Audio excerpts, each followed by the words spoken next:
j'espère que vous allez bien, bienvenue sur l'Éveil Ivoirien et aujourd'hui vous allez comprendre pourquoi est-ce qu'il y a autant de restrictions par rapport à l'immigration au Canada. C'est bien de se plaindre, c'est bien de trouver ça injuste que le gouvernement du Canada décide de fermer les valves de l'immigration, mais par moment il faut être sincère et comprendre que la situation elle est un petit peu plus grave que ce qu'on pense. Grâce à l'extrait que je vais vous mettre dans quelques instants, vous allez comprendre l'expression qui dit « vaut mieux en rire qu'en pleurer ». Je vous garantis que cet extrait est incroyable, il est tellement incroyable que si ça n'avait pas été réalisé par des journalistes, personnellement j'y aurais jamais cru qu'on pouvait vivre dans un monde où littéralement prendre l'avion c'est moins cher que de louer un appartement. Et ça c'est la triste réalité du Canada, ou en tout cas de certaines provinces au Canada. Un exemple frappant du coût de vie exorbitant à Vancouver.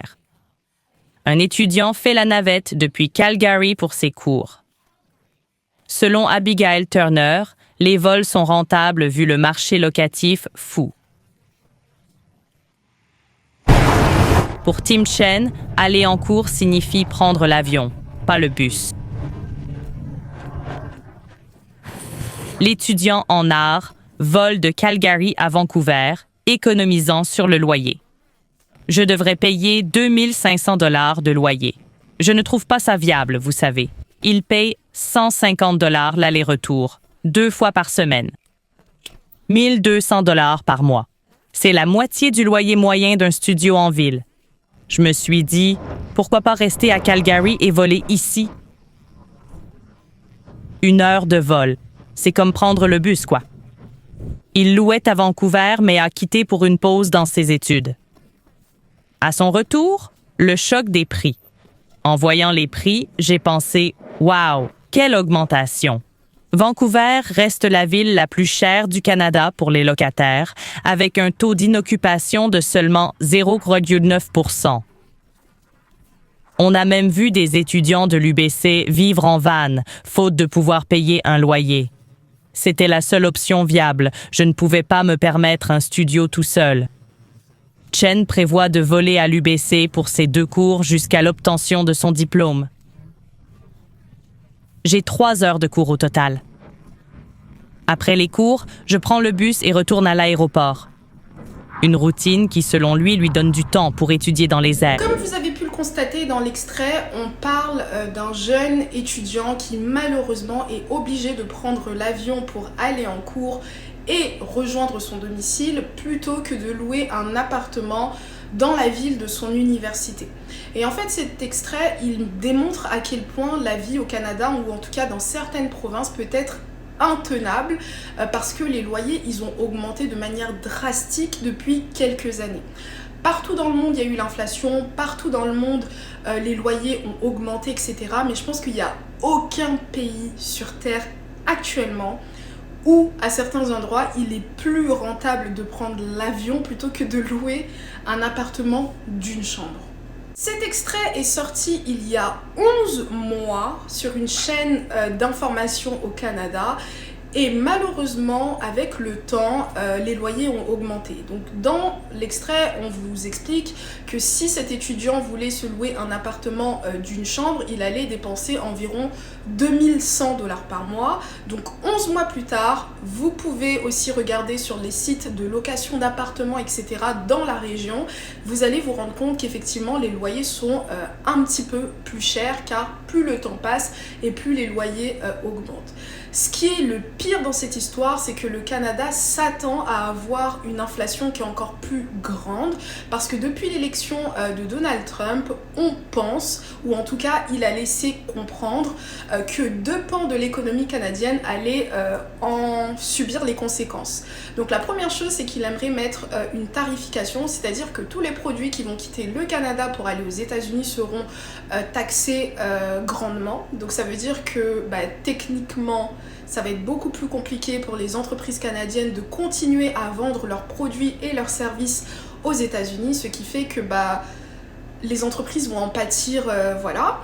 Il a aussi expliqué qu'il souhaitait faire de telle sorte que tout ce qui est usine de fabrication de voitures puisse retourner aux États-Unis. Parce que si vous ne le savez pas, le Canada est l'un des pays qui construit le plus les voitures américaines. Il y a énormément de centres de construction, ou si on peut appeler ça comme ça, ou de centres d'assemblage d'automobiles à destination des États-Unis. Et Trump, il a tout simplement dit que quand il deviendra président, il aimerait que ça reparte aux États-Unis et que voilà, certains États américains puissent prendre le business. Donc de manière générale, ça laisse sous-entendre aussi que certaines provinces, certaines industries, etc. au Canada vont perdre énormément de marchés qu'ils ont avec les États-Unis. Si c'est pas du bluff, parce que bon, avec Donald Trump, on sait jamais si c'est vrai, si c'est faux, si ça va se réaliser ou pas, mais en tout cas, si c'est pas du bluff, comprenez bien que le gouvernement du Canada doit plus se protéger pour éviter une grosse crise économique ici, et c'est pour ça notamment que l'immigration petit à petit est en train d'être réduite. C'est pour ça que malheureusement il y a beaucoup de personnes qui sont actuellement au Canada qui vont devoir partir car ils n'auront pas la possibilité de pouvoir renouveler que ce soit permis de travail, permis étudiant, que ce soit même résidence permanente qui ne seront plus acceptées aussi facilement qu'avant, ainsi de suite. Je voulais absolument vous traduire cet extrait vidéo car c'est littéralement marcher sur la tête, c'est incroyable. Et le plus drôle dans cette histoire, c'est que cet étudiant, en prenant l'avion quasiment chaque jour, il aura la chance d'avoir des récompenses.